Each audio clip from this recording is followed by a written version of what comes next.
اولاد اللہ تعالیٰ عطا فرمائیں اور فرما بردار نہ ہو تو فائدہ کوئی فائدہ نہیں. اولاد فرما بردار ہوں تو انہی کو اولاد کہا جاتا ہے، ورنہ ہمارے ہاں تو آنکھ کرنے کا تصور بھی پایا جاتا ہے. شریعت میں مذہب میں نہیں ہے، اگر ہمارے ہاں ہے لوگ آنکھ کر دیتے ہیں، بچوں کو گھروں سے نکال دیتے ہیں. اخبارات میں دے دیا جاتا ہے کہ جی میرا فلاں اپنے بیٹے سے کوئی تعلق نہیں ہے. کسی نے آج کے بعد اگر ان سے کوئی ایگریمنٹ کیا، کوئی معاملہ کیا، ہم اسے بالکل دستبرداری کا اعلان کرتے ہیں. یعنی یہاں تک انتہا ہے. وجہ اس کی کیا ہے کہ اولاد نے ماں باپ کو تنگ اتنا کر کے رکھا ہے، پریشان اتنا کر کے رکھا ہے.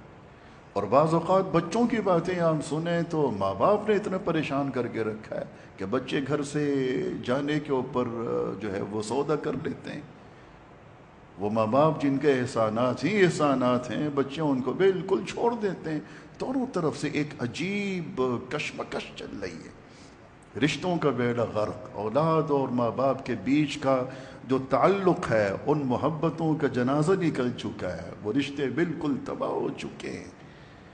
ایسے ایسے واقعات ہیں، آپ یقین کیجئے کبھی وہ واقعات سامنے آتے ہیں تو آنکھوں میں آنسو بھی آ جاتے ہیں کہ یہ مطلب دل پتھر کے ہو چکے ہیں. انسان اپنے بچوں کے بھی خیر خواہ نہیں بچا، بچے اپنے ماں باپ کے بھی خیر خواہ نہیں بچے. اس ملک میں کیا آپ نے وہ واقعات نہیں سنے کہ بیٹے نے باپ کو قتل کر دیا، ماں کو قتل کر دیا؟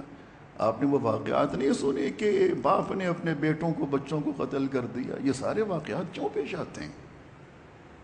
اسی لیے تو پیش آتے ہیں. صبر، کنٹرول، آپس کی محبتیں، کچھ احساس نہیں.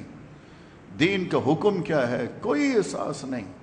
معلوم ہی نہیں کہ تربیت کس چیز کا نام ہے، معلوم ہی نہیں کہ تعلیم کس چیز کا نام ہے.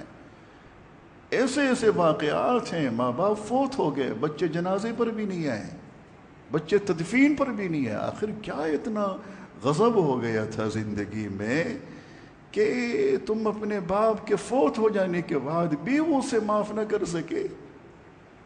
تم ماں کے فوت ہو جانے کے بعد بھی اسے معاف نہ کر سکے؟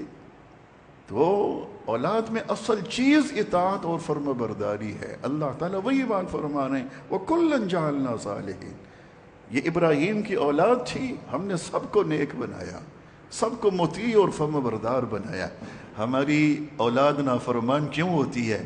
کیونکہ ہم نے انہیں کوئی علم نہیں عطا کیا ہوتا. علم سے میری مراد دین کی معلومات، دین کی سمجھ.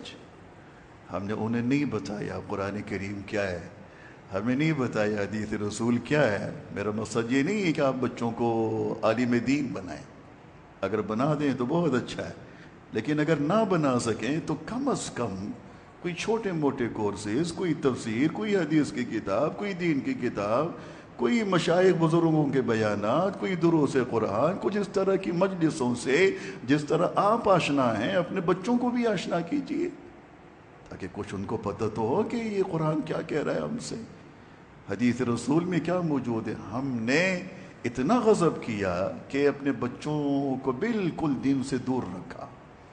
اپنے بچوں کو ٹٹول کر دیکھیں، انہیں وضو کرنے کا طریقہ نہیں آتا، نماز پڑھنا نہیں آتی، جنازے کی دعائیں پوچھ لیں نہیں آتی، دعائیں قنوت نہیں آتی، شادی شدہ ہیں، عمریں ہو گئی ہیں. ذرا پوچھ کر دیکھیں کہ غسل کے فرائض کتنے ہیں، غسل کی سنتیں کتنی ہیں. ناپاکی کی حالت میں گھوم رہے ہیں، جب فرائض ہی نہیں ادا کی، غسل کہاں سے ہوا، نماز کہاں سے ہوئی، زندگی کیا جی رہے ہیں وہ، کوئی احساس نہیں. وجہ کیونکہ ہم نے سکھایا نہیں. ہم نے بچوں کو کسی اور پٹری پر چڑھایا ہے، ہم نے کسی اور کام کے ان کو حوالے کیا ہے، کیونکہ ہمارے ہاں اسی کام کی اہمیت ہے، دین کی، مسائل کی، مسجد کی، نمازوں کی. ان چیزوں کی ہمارے ہاں چونکہ کوئی زیادہ اہمیت نہیں ہے، تو اس لیے ہم نے اپنے بچوں کو ان چیزوں سے دور رکھا ہے. تو خدا را اللہ کا واسطہ بچوں نے یہ اپنے آپ پر ترس کھائیں، اپنے اوپر رحم کریں.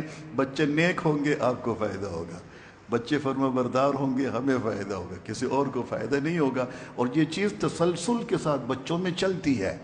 ہم نے چھوڑ دیا بچوں کو، لائن سے ہٹا دیا، ان کی اگلی نسلیں بھی لائن سے ہٹی ہوئی ہوں گی، کیونکہ باپ خود لائن سے ہٹا ہوا ہے. وہ کیسے اپنے آنے والی نسل کو کسی نیک رستے کے اوپر چلانے کی کوشش کرے گا، ہمت کرے گا۔